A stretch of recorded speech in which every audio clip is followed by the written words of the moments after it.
नमस्कार, आप देख रहे हैं 10 का दम। मैं हूं आपके साथ आलोक।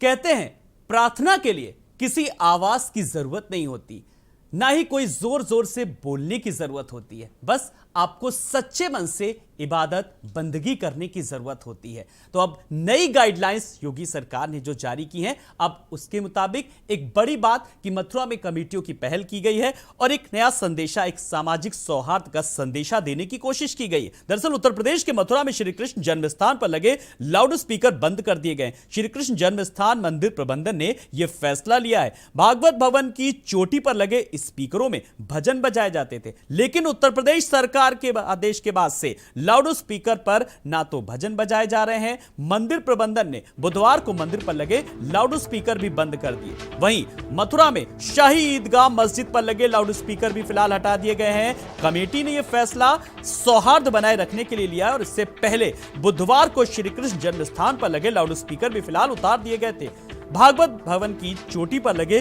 स्पीकरों में भजन बजाए जाते थे। इससे पहले मुख्यमंत्री योगी आदित्यनाथ ने कहा था कि धार्मिक स्थलों पर लगे लाउड स्पीकर्स की आवाज परिसर से बाहर नहीं जानी चाहिए।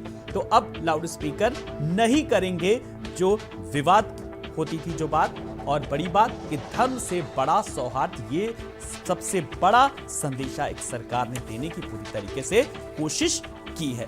तो अब लेकिन जो विरोध थे, जो हिंदू मुस्लिम रंग देने की कोशिश की जा रही थी, लगातार आपसी सौहार्द को लेकर के बात की जा रही थी, मंदिर मस्जिद जो विवाद था, अब साफ तौर पर कहा जा सकता है कि मंदिर मस्जिद की जो जंग थी फिलहाल अब खत्म होती नजर आ रही है। अब परिसर से बाहर नहीं गूंजेंगी अजाने और गायत्री मंत्र भी अब मंदिर के अंदर सुनने जाएंगे। और अगर हम सारी कवायद के बीच अगर एक बात को स्पष्ट करें, अगर पूरी तरीके से कहें, इन सब के बीच जो ध्वनि प्रदूषण होगा, सीधी सी बात है कि ध्वनि प्रदूषण में बेहद कमी आएगी।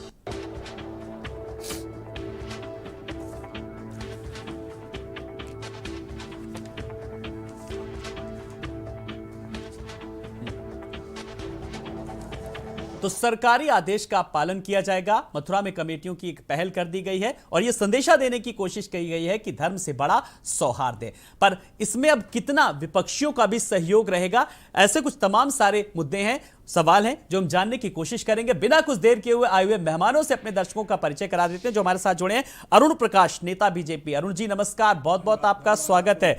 मोहम्मद इरफान जी हैं, प्रदेश उपाध्यक्ष मुस्लिम लीग के। मोहम्मद इरफान जी नमस्कार, आपका भी बहुत बहुत स्वागत है।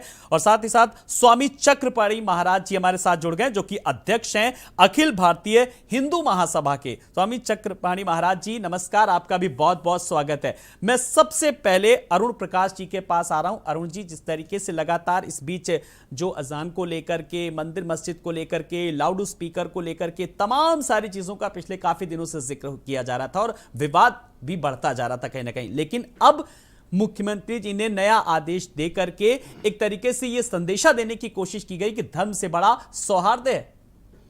देखिए आलोक जी, भारतीय जनता पार्टी की सरकार और भारतीय जनता पार्टी के नेता आदरणीय नरेंद्र मोदी जी बहुत पहले से कहते रहे हैं कि सबका साथ, सबका विकास और सबका विश्वास, उसके साथ हमारी काम करने की योजना है, काम करने की प्रेरणा हम पूरी की पूरी पार्टी और पूरी कार्यकर्ता लेते रहते हैं।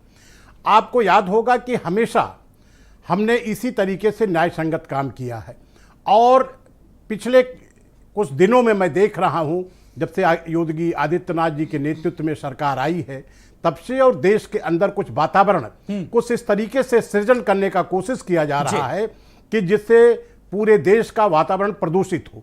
लेकिन उत्तर प्रदेश के अंदर योगी आदित्यनाथ जी की सरकार है और हम दावे और विश्वास के साथ कह सकते हैं कि निश्चित रूप से किसी के साथ हम अन्याय नहीं होने देंगे और जो भी काम होगा वो कानून के संगत होगा, न्याय संगत होगा। और न्याय के बाहर अगर कोई भी पाकिस्तानी सोच के तहत अगर ये सोच रहा हो कि उत्तर प्रदेश की कानून व्यवस्था को हम बिगाड़ने की कोशिश करेंगे, तो ऐसे मंसूबों को हम निश्चित रूप से बुलडोजर चला करके बुलडोज कर देंगे। जी मोहम्मद इरफान जी, कुल मिलाकर के जिस तरीके से अब सरकार ने जो संदेशा दिया है, अब आप लोग कितना इसमें सहयोग करेंगे आगे बढ़कर के, जरा मैं आपकी टिप्पणी चाहूंगा।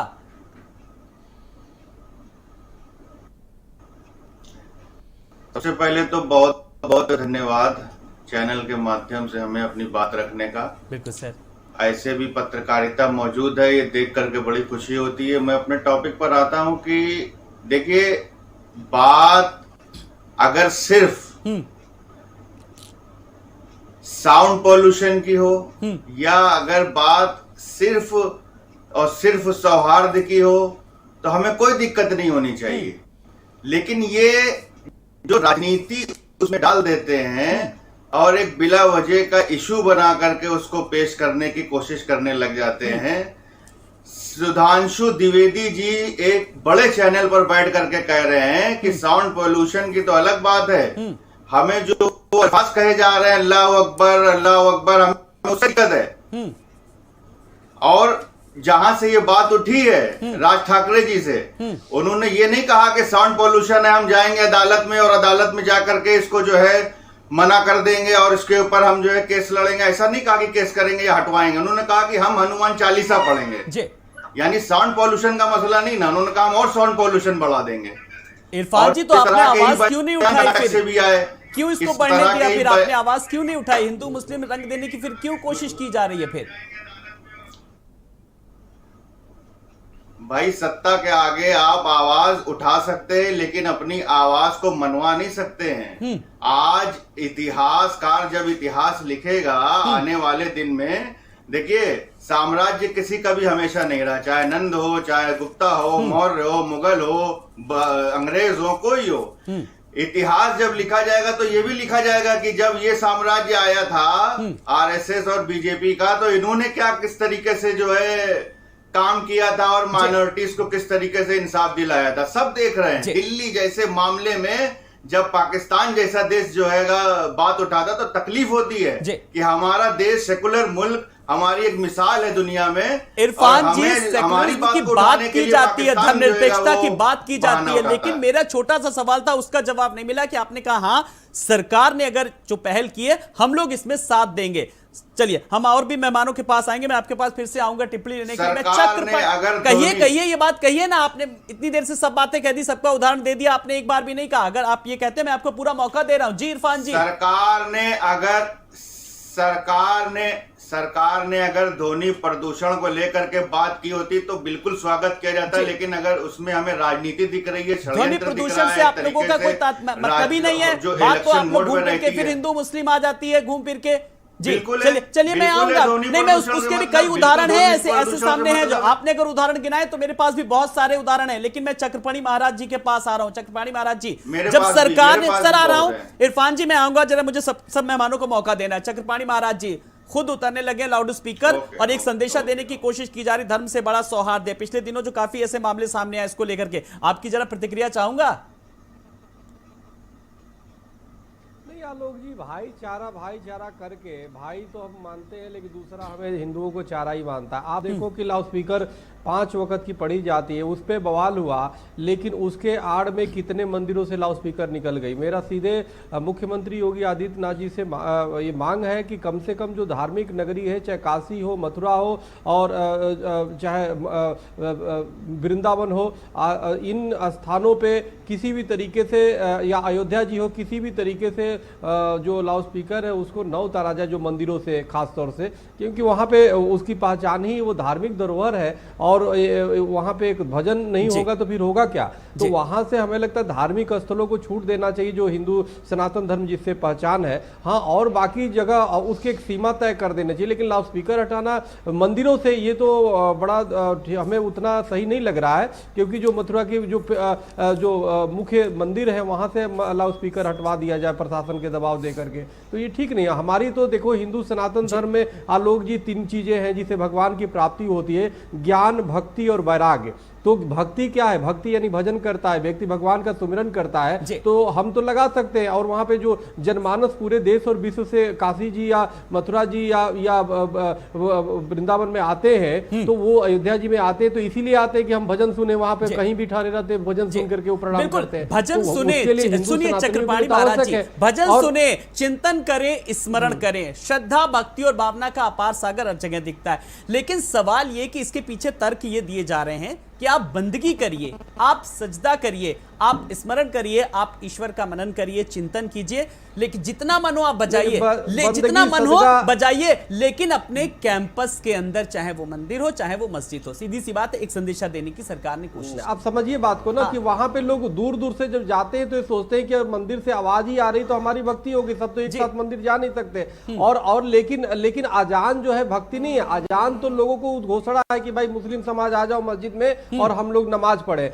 नमाज उनकी भक्ति है, लेकिन अजान भक्ति नहीं है। अजान तो घोषणा की जाती है और वहां से सिर्फ वही नहीं की जाती है, कोई इनकी समस्या होती है उसकी घोषणा की जाती है उस माइक से, लेकिन वहां तो भक्ति होती है ना मंदिरों से। मंदिर और इसमें अंतर है, अजान में और भक्ति में बहुत जमीन आसमान का फर्क। अजान इनकी भक्ति के संज्ञा में नहीं आती, वो सिर्फ घोषणा है कि भाई सब लोग आ जाओ पहुंच जाओ, लेकिन हमारे यहाँ जो भजन होता है वो तो भक्ति है। तो इसको ये समझना बहुत आलोक जी जरूरी है। आप मस्जिद के लाउडस्पीकर के नाम पे मंदिरों का उत्पीड़न न करें, मंदिरों की लाउडस्पीकर न उठा। धर्म ही नहीं रहेगा तो फिर रहेगा। आपने जैसे पहले कहा कि जी धर्म से बड़ा सौहार्द है, धर्म तो सौहार्द ही सिखाता है, धर्म नहीं है तो कुछ नहीं है जिसको धारण किया जा सके। इसलिए मेरा आलोक जी बड़ी, आप तो बहुत वरिष्ठ पत्रकार हैं, मैं आपके सामने आपके चैनल पे, सम्मानित चैनल पे मैं कहना चाहता हूं कि जो धार्मिक स्थल में मुख्य है वहां के लाउडस्पीकर किसी भी तरह से न हटाया जाए। जी चलिए, अरुण प्रकाश जी, देखिए चक्रपाणी महाराज जी हैं साफ तौर पर अध्यक्ष अखिल भारतीय हिंदू महासभा के, उन्होंने अब एक धर्म को लेकर के और खास करके काशी को लेकर के, मथुरा को लेकर के एक अलग आवाज उठाई है उन्होंने अपने। इस बात को भी मैं आपसे बेबाकी से रखना चाहूंगा और इस सवाल का जवाब मैं चाहूंगा आपसे। निश्चित रूप से चक्रपाणी जी के विचारों का स्वागत किया जाएगा, लेकिन ये जरूरी है कि पहले अगर हम किसी दूसरे के ऊपर कोई नियम लागू करना चाहते हैं तो वो काम हम अपने खुद करके दिखाएं। तो रही बात तीर्थों की, तीर्थस्थलों की, ऐसे प्रमाणिक स्थलों की, तो वहाँ विचार विमर्श करके निश्चित रूप से उत्तर प्रदेश की सरकार, मुख्यमंत्री योगी आदित्यनाथ जी निश्चित रूप से ऐसा कोई निर्णय लेंगे जिससे एक ऐसा वातावरण सृजन हो जिससे कि कहीं कोई आपस में बैरभाव न रहे। जी, यानी कि पूरी, अब देखिए चक्रपाणी महाराज जी, अरुण जी ने भी आपकी बात सुनी और अब आपकी बात ऊपर तक पहुंचाई जाएगी कि ये आपकी मांग है कि जो धार्मिक स्थल वाले हैं खास जगह पर, उनके लिए ये प्रतिबंध ना लगाओ। कुछ मेहमान और भी हमारे साथ जुड़ गए हैं, डॉक्टर पवन राव अंबेडकर जी भी हमारे साथ जुड़ गए हैं। डॉक्टर पवन जी नमस्कार, आपका भी बहुत बहुत स्वागत है। और साथ ही साथ वैभव माहेश्वरी जी भी, प्रवक्ता आप पार्टी के, वैभव जी नमस्कार, बहुत बहुत स्वागत है। डॉक्टर पवन राव अंबेडकर जी, मंदिर मस्जिद की जंग जिस तरीके से चल रही थी पिछले काफी दिनों से, अब इस आदेश के बाद कहीं ना कहीं लग रहा है कि कुछ विराम लगता नजर आ रहा है। वैभव जी,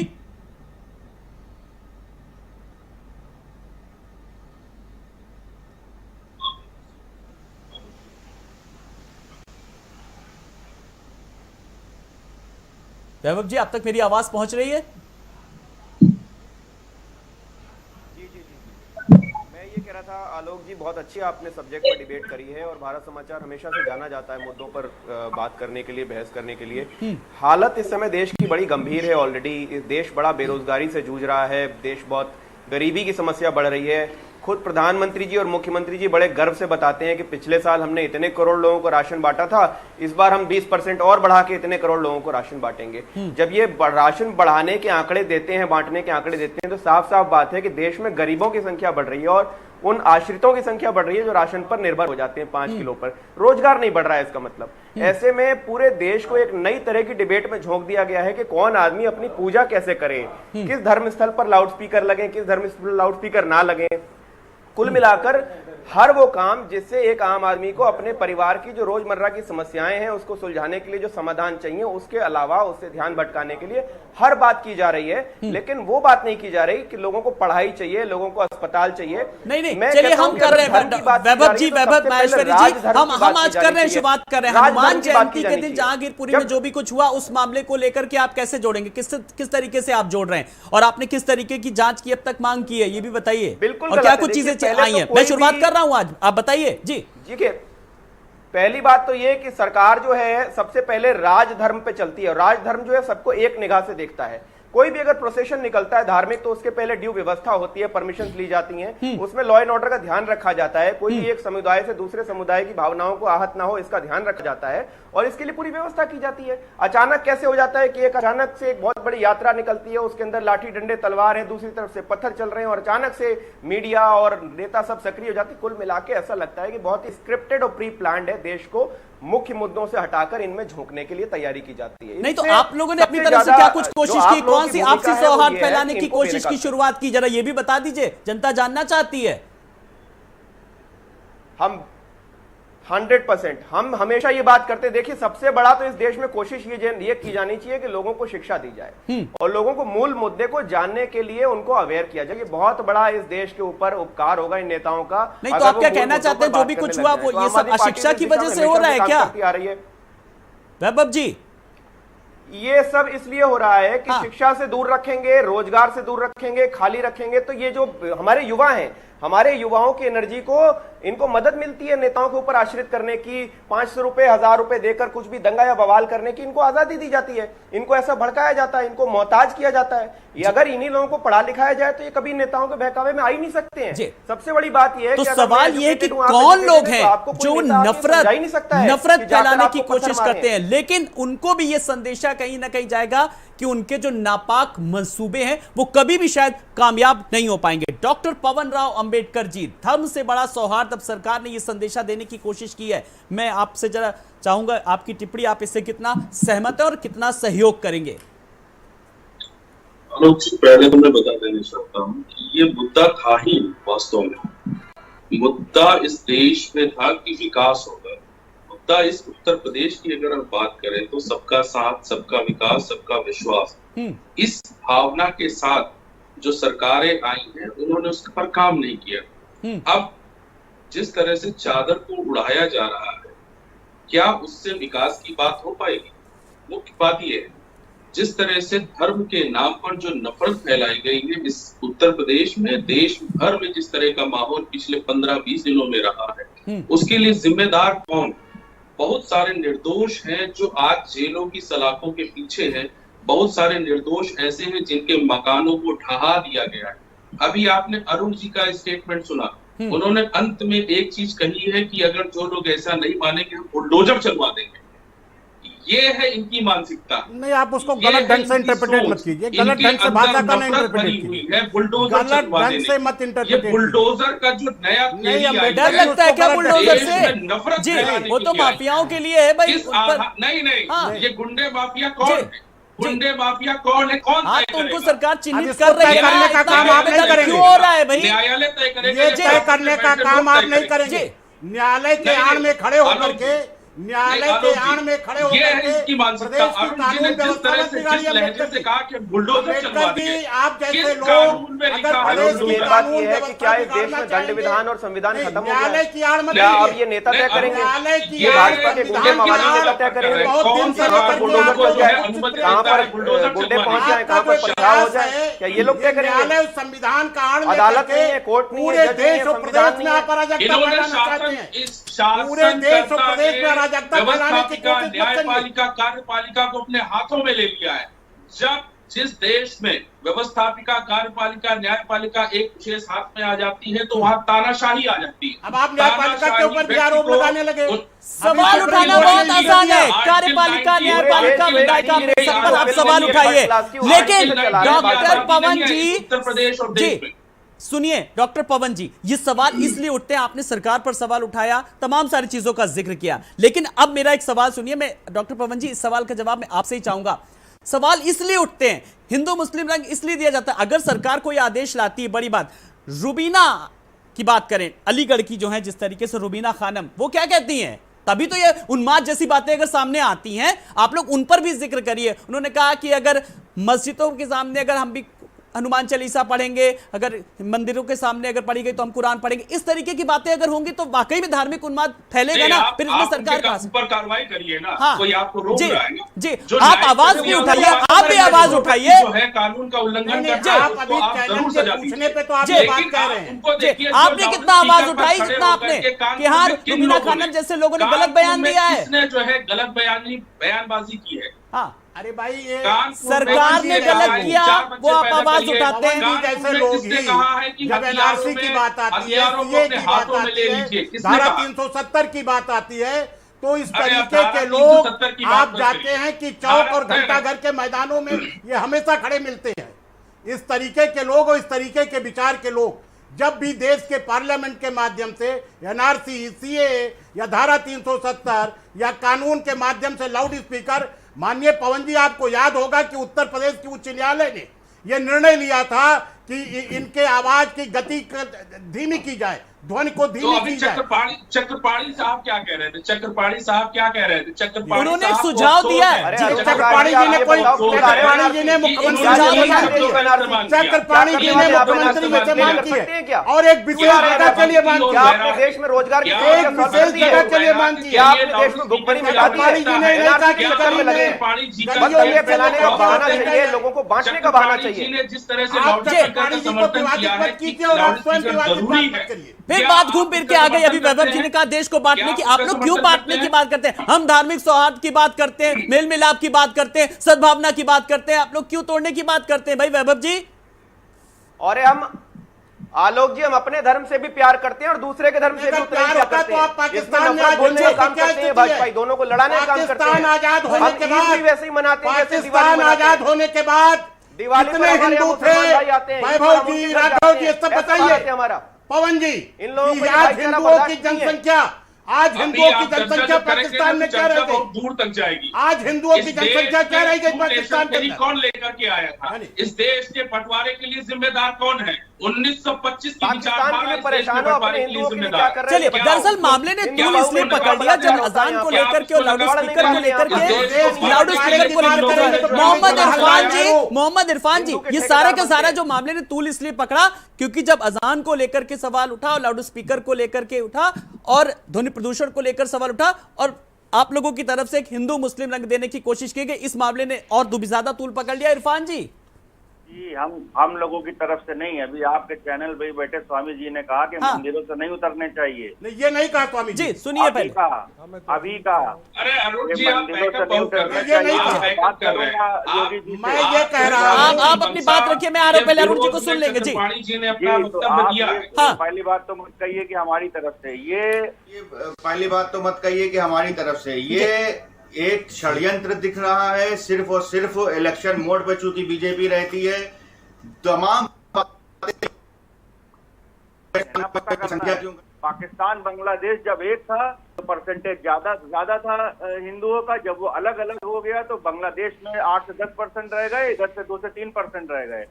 तमाम बड़ी सहानुभूति है पाकिस्तान और बांग्लादेश के साथ भाई। अरे भाई, आपके चैनल पे बैठ करके लोग बात कर रहे हैं ना। जी। पाकिस्तान में हिंदू नाम तो आप ले रहे हैं ना। यहाँ मुसलमान जो पाकिस्तान नहीं गया था, हिंदू मुस्लिम भाई भाई के नारे पे यहाँ रुका था, उसको तो नहीं गले लगाने को तैयार है। वहाँ के हिंदुओं को गले लगाने को जब तैयार है। दुनिया के मुस्लिम देशों की है? बात की मतलब जाती क्या है, ये इरफान समाज साहब सुन जो ये लीजिए, कहते हैं ना जब कि दुनिया के अल्लाह मुस्लिम देशों और की बात की जाती है भगवान, तब क्या आप अल्लाह कहते हैं भगवान नहीं, अलग भारत है? एक कोई ये लोकतांत्रिक मान देश सकता है, है? भारत में एक किसी संविधान है, हम ये संविधान के तहत रहना चाहते क्या हैं। किसी एक ने जो है ये सृष्टि बनाई है या नहीं, अलग मैं अलग ये अल्लाह पूछना भगवान चाहता बहुत सारे हूँ, अलग-अलग क्या सृष्टि दुनिया बनाई में है? या पाकिस्तान में सबको पता है, या ये है। दुनिया में या लेकिन पाकिस्तान में ये सिर्फ मसाजिद एक- हटाए नहीं जाते?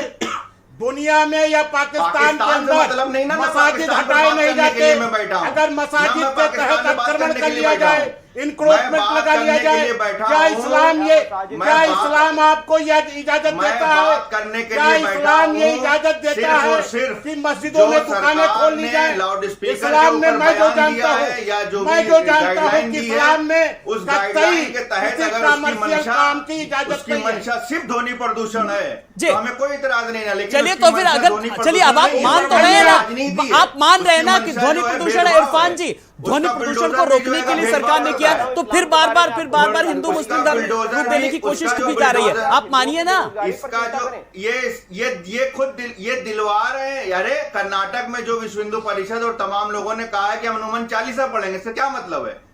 अगर कोई एक गाइडलाइन आई है, किसी का बयान आया, तो इसका उन्होंने ये नहीं कहा कि हम जो है अदालत में जाएंगे, उन्होंने कहा कि हम जो है हनुमान चालीसा पढ़ेंगे।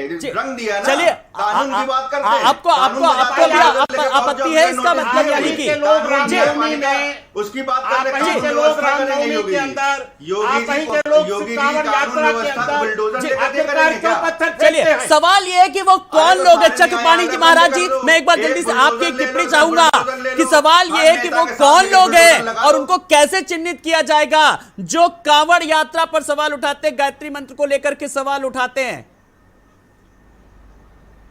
देखिए आलोक जी, इस बात को समझना होगा, देश में एक संविधान मुझसे होता है, पूछ रहे हैं आप? संविधान को सबको मानना जरूरी है और देश सबसे उसी से चलता है। आप देखो, जब खौफ खत्म हो जाती है अपराधियों को तो निश्चित रूप से उस समय बुलडोजर चलाना पड़ता है, जो मुख्यमंत्री माननीय योगी आदित्यनाथ जी बहुत अच्छा काम कर रहे हैं। अरुण जी ने बहुत अच्छा बोला, माननीय अरुण जी ने ठीक बोला कि जब अपराधी नहीं मानेंगे तो बुलडोजर चलेगा। लेकिन सबसे बड़ी बात यह है कि निश्चित रूप से माननीय पवन जी बैठे, मैं इनका सम्मान करता हूं, लेकिन पता नहीं इनके पेट में क्यों दर्द हो रहा है, इरफान जी के पेट में क्यों दर्द हो रहा है। भाई, जब अपराधियों के बुलडोजर चलते हैं, जो समाज को, जो संविधान को नहीं मानता उस पे बुलडोजर चलेगा, कहां तक आपको समर्थन करना चाहिए। लेकिन आप उसमें, आप ये बताइए, रामनवमी पे जुलूस जा रहा है हिंदू सनातनियों का, उस पे ईंटा पत्थर चलता है। आप मैं बोल लूं माननीय